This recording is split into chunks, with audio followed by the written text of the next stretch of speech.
Houve um tempo que games era passatempo, coisa para fazer nas horas vagas. Mas você já imaginou os jogos como uma forma de promover a interação e incrementar a produtividade nas empresas?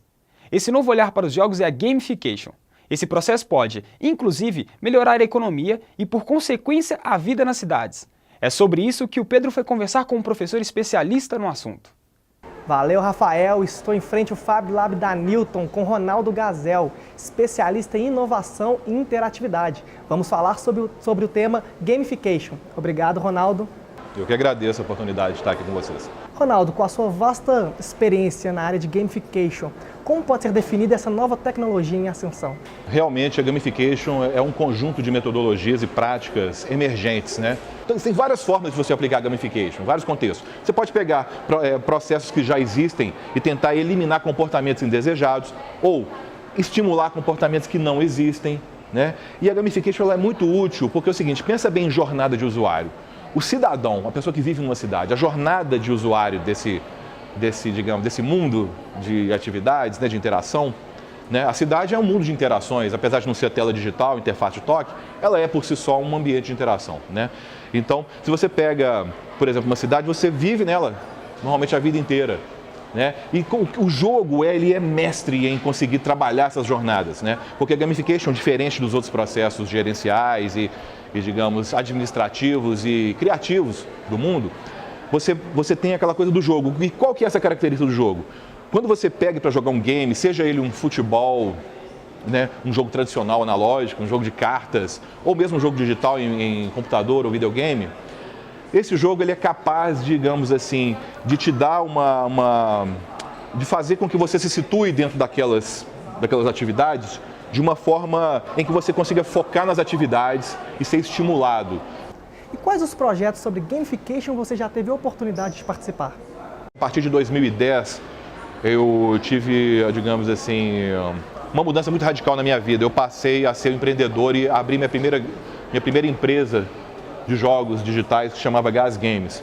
Eu comecei a trabalhar, a receber propostas de empresas e comecei a fazer meus primeiros projetos em gamification. Por exemplo, a Iveco, em 2010, ela tinha lançado um caminhão novo, o Stralis, e esse caminhão ele tinha uma característica que ele era bicombustível, ele trabalhava tanto com gás natural, chamado Arla 32, quanto com o combustível diesel. O desafio da Gas Games foi transformar em um jogo de Kinect, na época Kinect era uma tecnologia emergente, né? Estava muito utilizada, a pessoa pilotava um caminhão da Iveco e nesse processo de pilotar ele tinha várias experiências de gamification.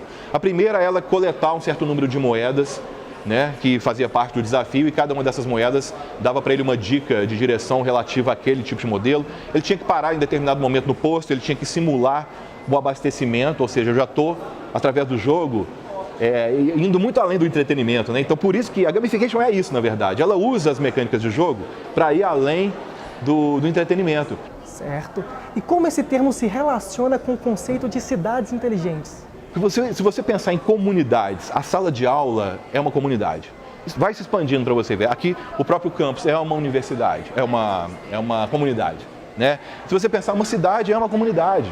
Então, se você consegue simular, né, ou emular as experiências de cocriação, porque eu acho que o mundo, eu estou falando de mundo vertical, eu estou propondo um mundo horizontal, em que a gente trabalhe se sensibilizando para outras realidades que até então a gente não se sensibiliza para elas. O cidadão poderia, por opção, entrar num processo de gamification em relação à cidade, ou seja, é uma horizontalização da atitude dele, porque até então a gente delegava, como eu falei, para os gestores tomarem conta da cidade, enquanto a gente vive na nossa casa e faz aquele tráfego casa-trabalho. E hoje, em dia, a gente sabe que isso não existe mais, já a sociedade está se horizontalizando nesse sentido. Qual que é o segredo dessa história? A gente só não pode esperar que seja um processo vertical, que o governo ou o prefeito, etc., crie um jogo e o cidadão simplesmente jogue. Né, como a gente conversou aqui, é um processo que envolve uma conscientização de todas as pessoas, em todos os âmbitos. Ela não pode ser, ela tem que ser bem horizontal. As pessoas têm que ter influência, elas têm que efetivamente ter ferramentas de transformação onde elas tenham poder e não apenas repitam ordens ou sejam obrigadas a participar de algo. Obrigado, Ronaldo, pela entrevista. Eu que agradeço, foi muito bom falar disso, né?